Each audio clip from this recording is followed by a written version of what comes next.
Listen, I'm back giving y'all another video. Trying to get y'all this content as best as I can. I don't want to belabor.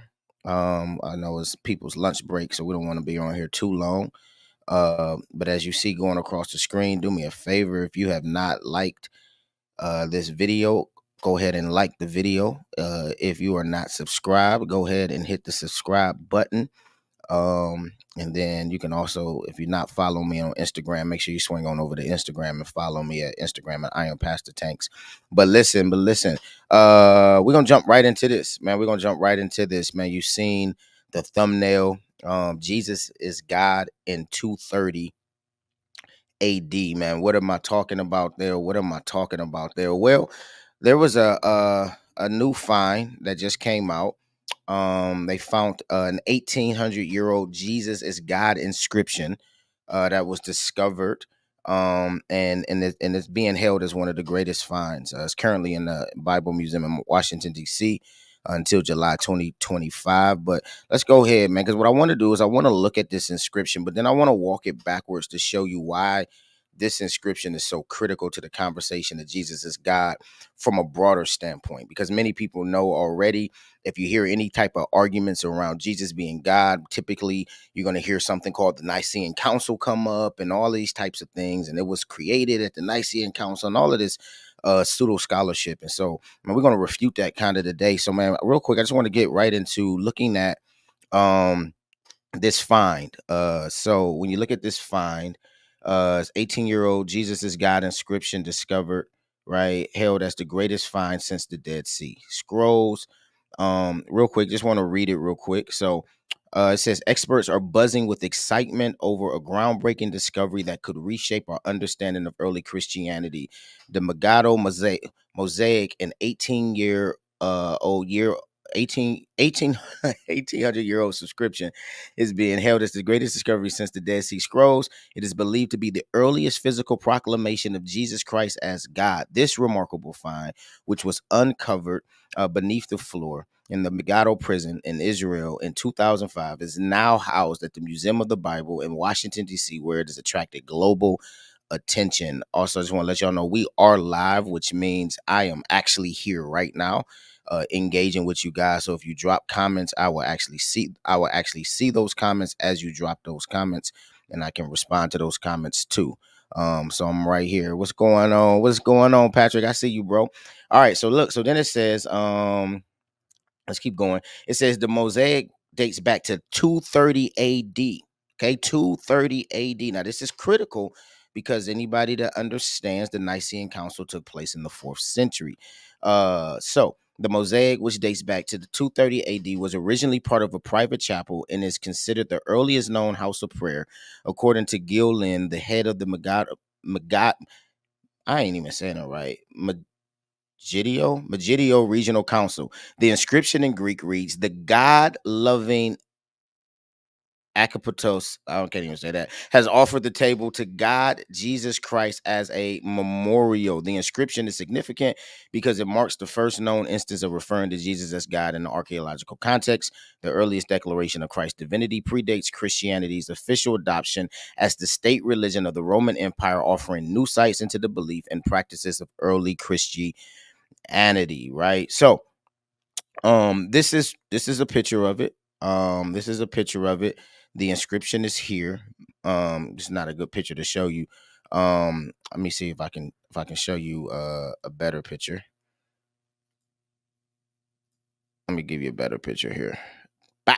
All right, here we go. So that's a better picture. So this is it. Here's the inscription specifically. Here's the inscription specifically. So essentially, man, this is a major find, right? Like at the end of the day, this is a major find. And one of the things I always tell people when they just reject certain things of the faith, man, is always like, just give it time, and we're going to continue to find things that continue to validate the things that we have said has been true in Christianity for years, right? And so that's essentially what is taking place right here. It's 230 AD. Right, 230 AD is when this inscription is being dated back to. And Jesus is being called God. And then again, this is a big fine. Now, one of the biggest reasons that this is a big fine is because, like I said, when you deal with this subject of Jesus as God, man, a lot of objections comes from, oh, it was created at the Nicean Council. This is not something that was believed prior to the Nicean Council.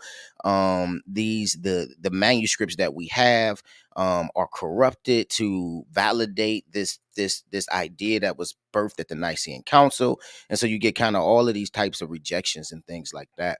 And so when you find these type of artifacts that predate the council, it kind of begins to kind of shut down all of those lies, all of that skepticism, right?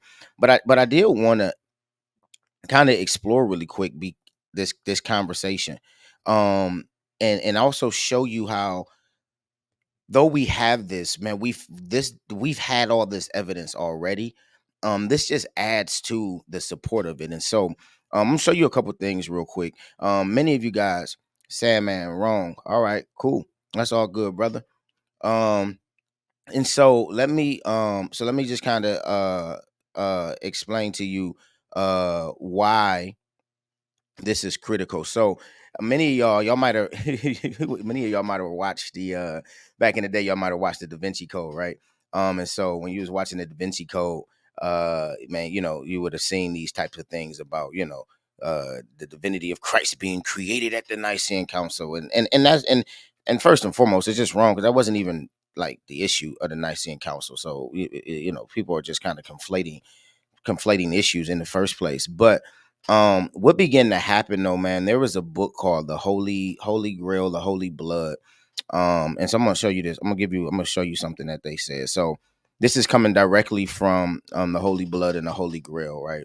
And so it says, in AD 303, a quarter of a century earlier, the pagan emperor Diocletian had undertaken to destroy all Christian writings that could be found. As a result, Christian documents all but vanished. When Constantine commissioned new versions of these documents, it was at this point that the most crucial alterations in the New Testament were probably made, and Jesus assumed the unique status he has enjoyed ever since. Not bad.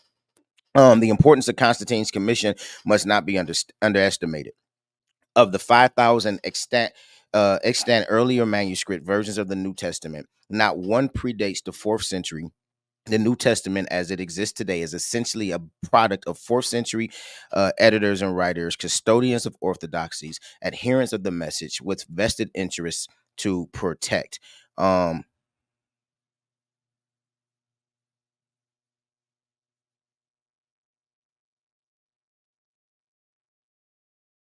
No, yeah, I don't disagree at all with that, Sam, man. I'm giving arguments that other people are making, not me. So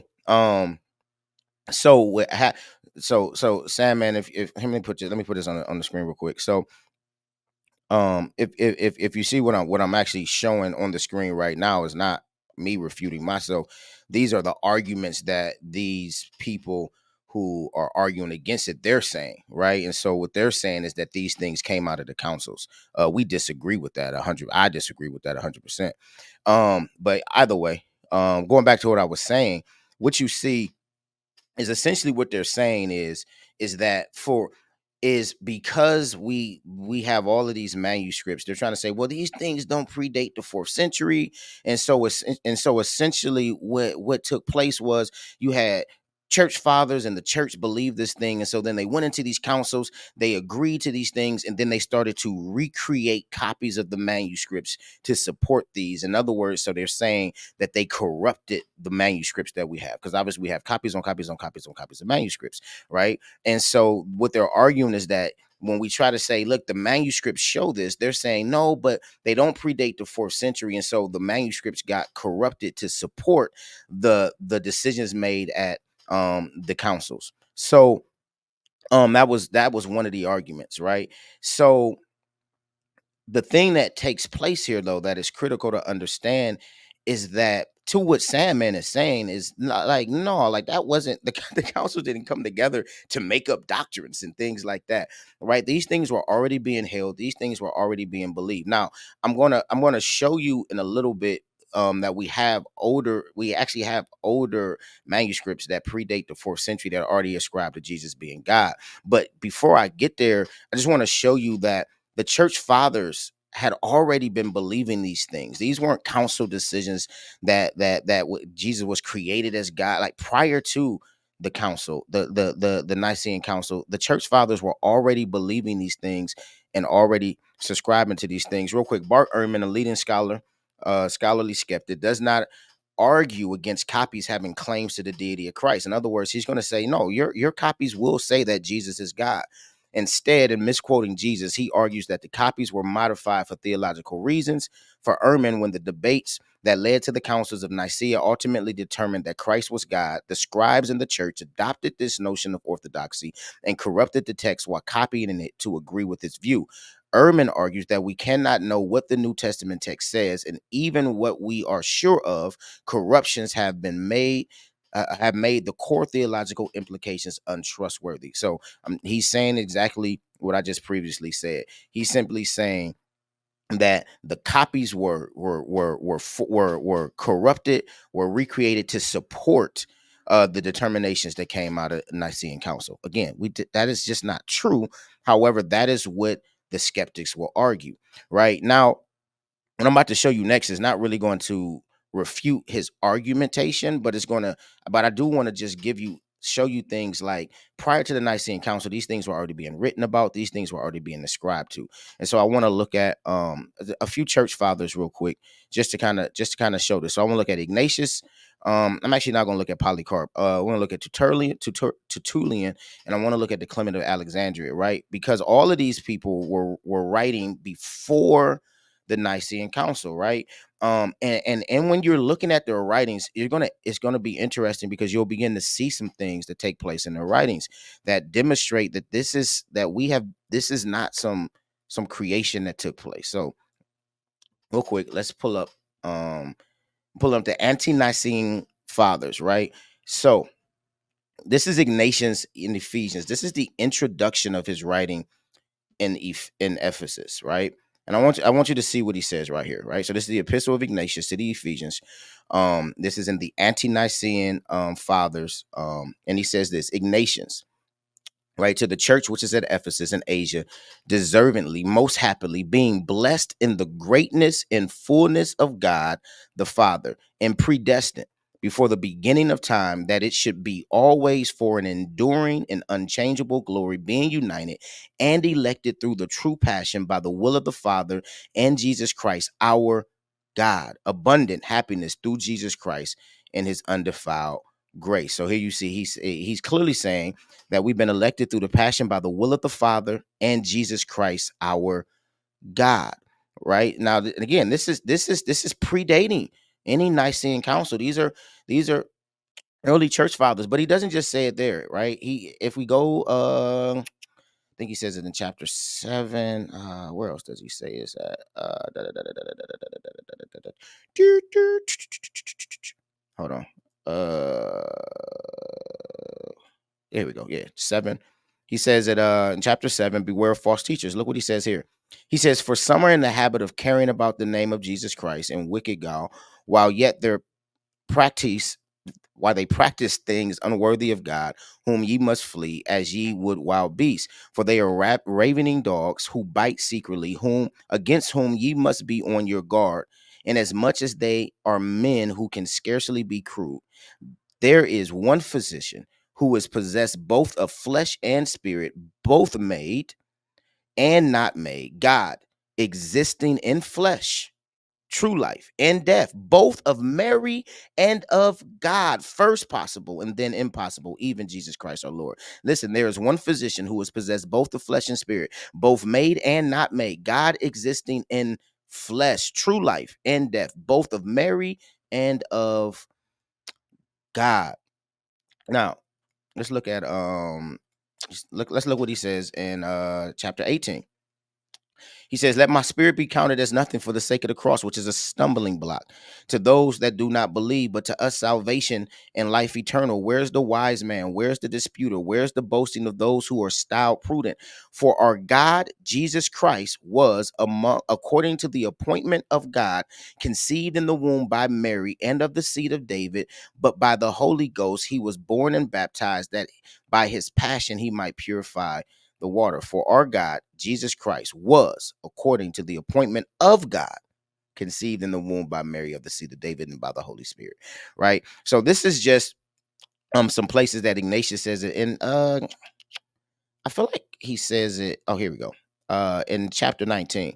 Look what he says in chapter 19. Hence, every kind of magic was destroyed, and every bond of wickedness disappeared. Ignorance was removed, and the old kingdom abolished. God himself being manifested in human form for the renewal of eternal life. And now that took a beginning which had been prepared by God. God being manifested in a human form. Obviously, we would know that to be Jesus Christ, right? But that's just some things from Ignatius. Now, right now, if we look at Tertullian in his apology, this is his apology. It's a lot. You have to read a lot, but I just want to get right to it real quick because I don't want this video to go too long. He says, thus some men are very bad and some very good, but yet the souls of all form but one genius. Even in the worst there is something good, and in the best there is something bad, for God alone is without sin, and the only man without sin is Christ, since Christ is also God. Okay, now this is Tertullian. He's writing 100 years, right, about approximately 100 years before these councils. What else does he say? He says a lot here. This is a lot of reading, but I'm trying to think what is the crutch of what I want you to say. Yeah, let's just get to it. Um, Again, this is his another one of his apologies. He said, "We have been taught that he proceeds forth from God, and in that procession he is generated." So this is where you may read about something where they talked about the eternal generation of the Son. This is kind of that conversation, so that he is the Son of God and is called God from unity of substance with God. For God too is a spirit.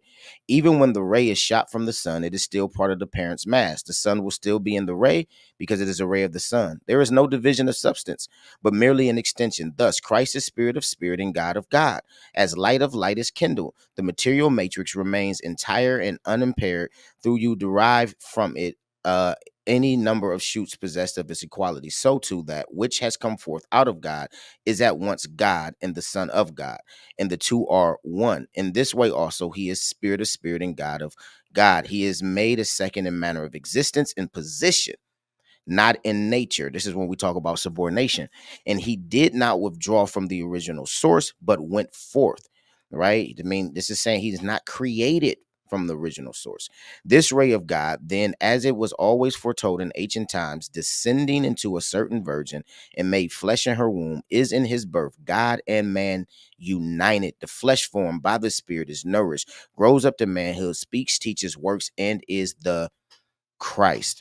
Okay. Again, I'm just pointing out places where prior to Nicean Council, this was the views and positions that were being held by the early church.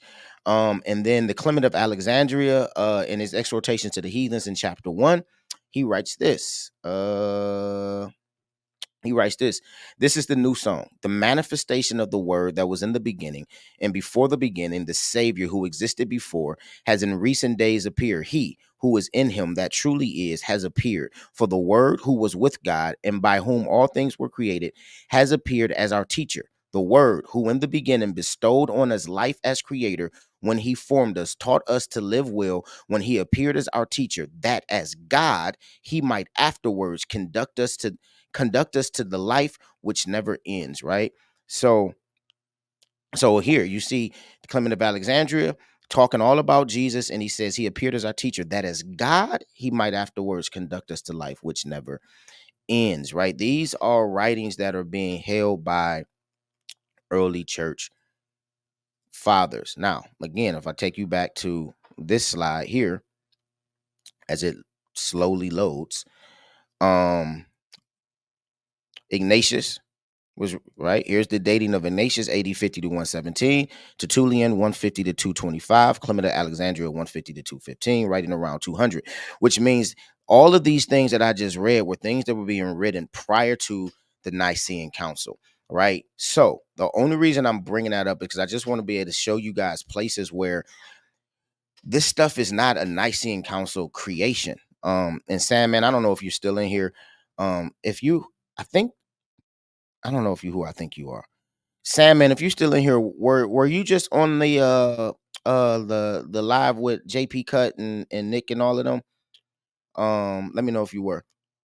Because I know some of those guys are way more versed in understanding the councils than myself. Like they really like some of those are like they know they like basically that's the world they operate in.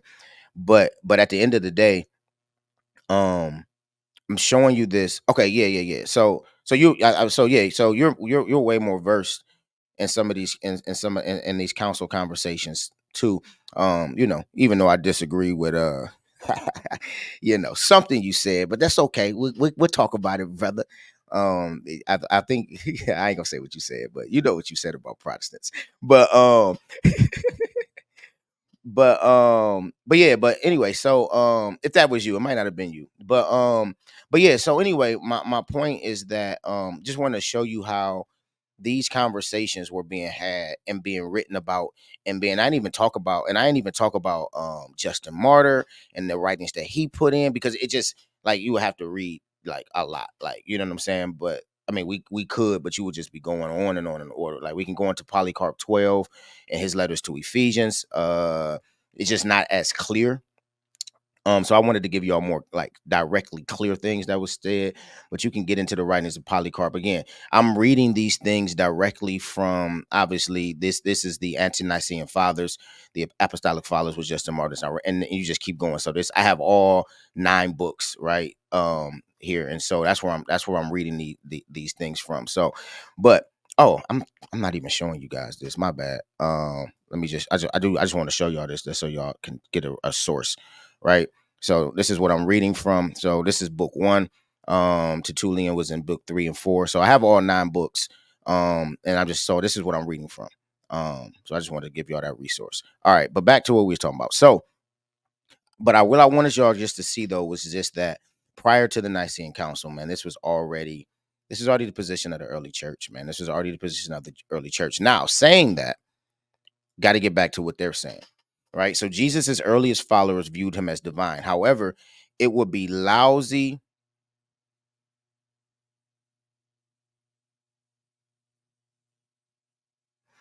Jesus' earliest followers viewed him as divine. However, I'm gonna get to that, sir.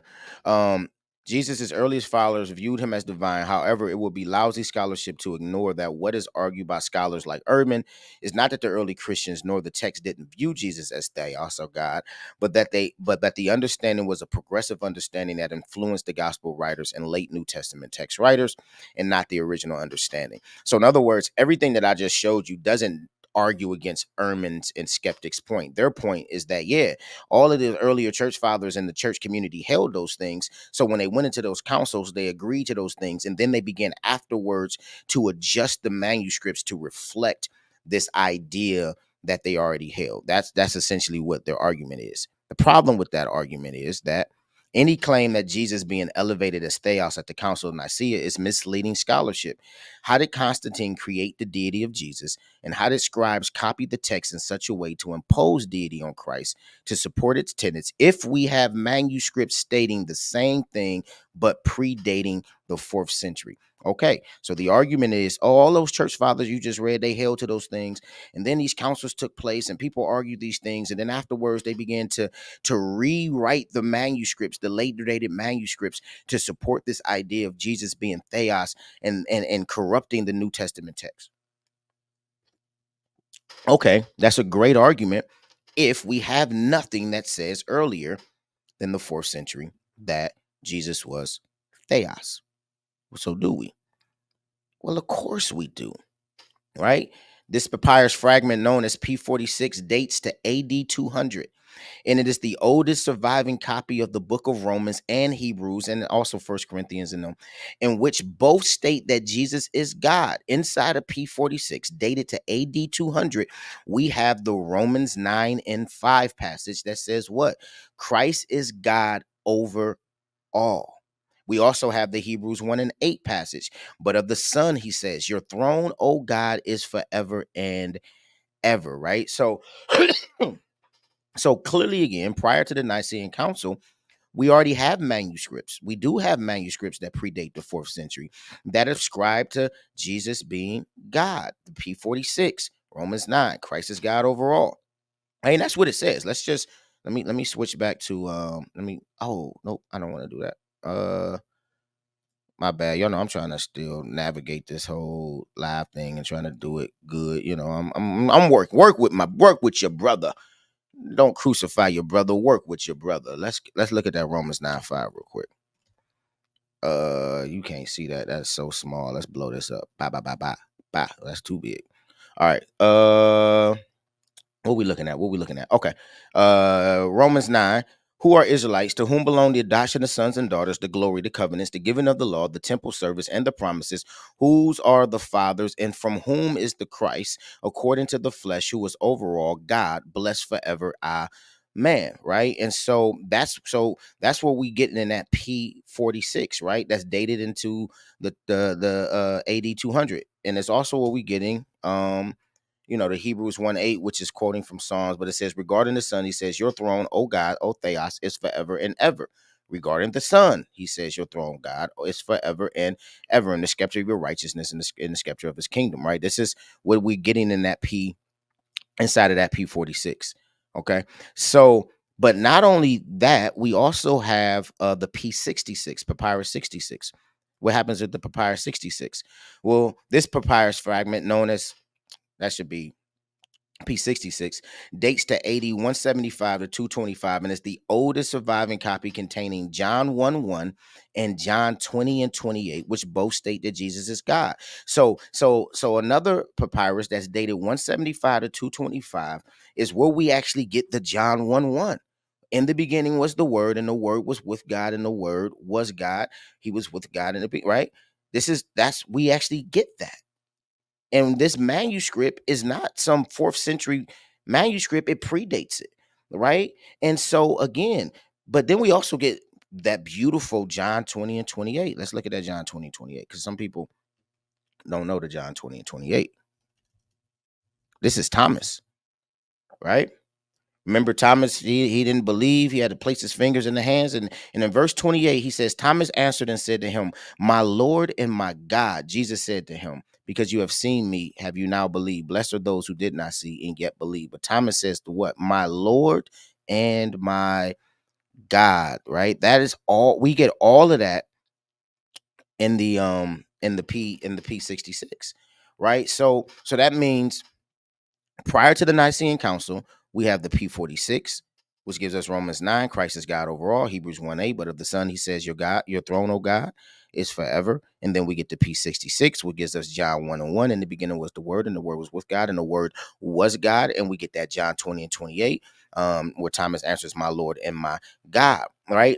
So Ehrman and them could make the argument that, oh, that was just church community, they believed in all of that stuff, and then they went into the councils and they created these ideas and these lies, and then they corrupted the manuscripts that came after that to reflect a belief. But they didn't, but that was not the belief that was not in the earliest manuscripts. Well, that argument makes sense if we have no surviving manuscripts that actually says that predates the councils. And we do. That is what I just showed you. So we have manuscripts that predate the council. We have the writings of the early church fathers showing that for long before the councils, this was already being the teachings of the church. And understand, Ignatius was a bishop. He was a disciple of John the Apostle. Polycarp was a disciple of John the Apostle. Tertullian was a Christian apologist, and Clement of Alexandria was an early church father. So, but these are people who were direct disciples of the apostles and or disciples of the apostles, right? So we're dealing with primary sources, and if you want to go beyond that, then you're dealing with kind of secondary sources. But we have primary sources who were directly discipled by the apostle Ignatius. If we have the P46 and if we have the P66 where John's writing is literally calling Jesus God, and Ignatius was an apostle of him, then obviously his writings would reflect that. That's why his writings reflect that, because the apostle John, who walked with Jesus, who touched Jesus, who saw Jesus, he ascribed that already, right? And so as early as the apostles to their disciples, and even to their disciples, we see the early church holding this idea of Jesus being theos, right? And then all of a sudden now we find this manuscript. I mean, this artifact, right? That's dated to 230 AD that has in this the inscription, Jesus is God. These are compounded issues. I mean, not issues. These are compounded data that you're building up and you're building up and you're building up, which begins to just crush all of the objections. Now, obviously, you're going to still have skeptics. Obviously, people are going to still ask questions that don't actually engage with the evidence, right? But at the end of the day, all I'm showing you is that, hey, listen, yeah, we got this artifact that now date to 230 AD. But before that, we had the earliest church fathers who were disciples of the apostles who were saying it. And then we have earlier papyrus, right, that gives us all of John, and we where we get the John 1 and 1, and we get the John 20 and 28, where we get the second half of Romans and P46 and Hebrews, and all of these things all predate the Nicean Council. So even so, if a person wants to still reject the idea that Christ is God, fine, you're wrong, but at least don't object to it by nature of sounding like these cats here, right? Oh, Constantine commissioned it. They made all these alterations to the New Testament, and so everything's just been horribly corrupted, and so we don't really know what the real manuscript says. Don't make that argument. Don't make a Nicene Council argument. It's a bad argument, and it's one that people use all the time because they get on Google and they just start Googling things. It's a bad argument. I ain't even going to get into, because I don't want to be too long. I'm not even going to get into the whole debate and argument over Kyrios, which becomes it is an interesting conversation, right? Because when you get into the Septuagint, you start to see the idea that the when you see Yahweh, you start to see Kyrios becomes the word that gets used in the Greek. And so you see passages like 1 Peter 3:15, where it says, but in your hearts sanctify Christ as Kyrios, which is the same word that they use in the Septuagint to refer to Yahweh. But then even with that, you see passages like in the Psalms, like the in Psalms 32, it says, how blessed are those whose offense is forgiven, whose sins is blotted out. How blessed are those to whom Yahweh imputes no guilt, whose spirit harbors no deceit. Right. And Paul grabs that in Romans 4:7 and 8, when he says, blessed are those whose iniquities are forgiven and whose sins are covered. Blessed is the one to whom the Lord will not reckon sin. Let me show you guys that. I just want to show you guys that. Now, there's this argument against the whole Kyrios argument. So that's why it's not like the nail in the coffin, but it's not the nail in the coffin, but I'm just showing you that that this is evidence though. Let me put it on my stage. Okay. So this is Psalms 32:1. How blessed is he whose wrongdoings are forgiven, whose sins is covered. How blessed is the person whose guilt the Lord, right? And this Lord, I don't let you, when I do it like that, you can't see it. Let me just turn the interlinear on. All right. How blessed is a person whose guilt the Lord, Yahweh, right? Okay. Does not take into account, and in whose spirit there is no deceit. Okay. So that's Psalms 32, 1 and 2. And Paul grabs that verse. And I'm switching. Where is in Romans 4? What is going on? Type Romans 4, right? Where he quotes it. Just as David also speaks of the blessing of the person to whom God credits righteousness apart from works. Blessed are those whose lawless deeds have been forgiven and whose sins have been covered. Blessed is the man whose sin in the Lord will not take into account. And so what Paul uses here is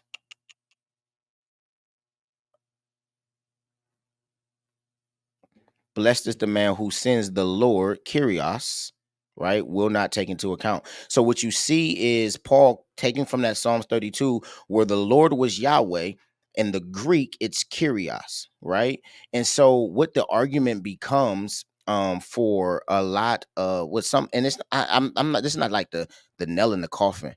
But what the argument becomes for some is that when you start to see Christ being talked about, you'll see him being talked about as like Kyrios, right? And so and so some will make the argument, and I do believe it in some point. So like, our favorite apologetic verse, right?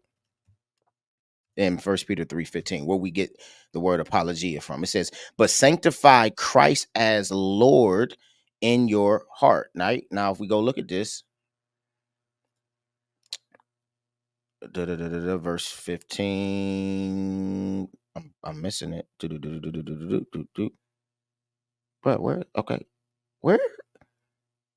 Okay. Boom. All right. Cool. Here we go. Do not fear the intimidation and do not be in dread. Verse 15. But sanctify Christ as Lord, Kyrios, in your heart. Now that's an interesting verse though, right?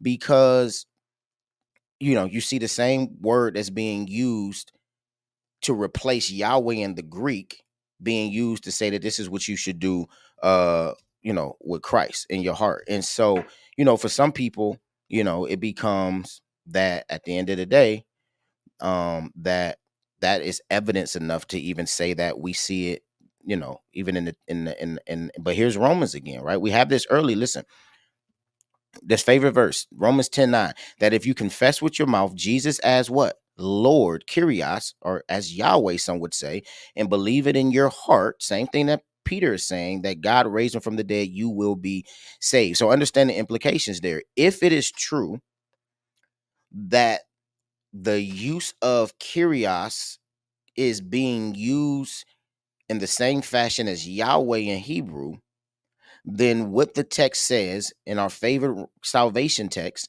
is that you must confess Jesus as Yahweh and believe in your heart that God raised him from the dead, you will be saved. And so that's where some will get to the point of saying, hey, if you deny the Trinity, this is why the Trinity is an essential doctrine for many people. If you deny the Trinity, then you have not confessed Jesus as Yahweh, which means you can't be saved. This is why this becomes an essential doctrine for some. Now, again, there's arguments against using Kyrios because it is used in places that clearly cannot be talking about Yahweh. But the argument is that when it is referring to Christ, that we see that Paul at least uses that to refer to Yahweh.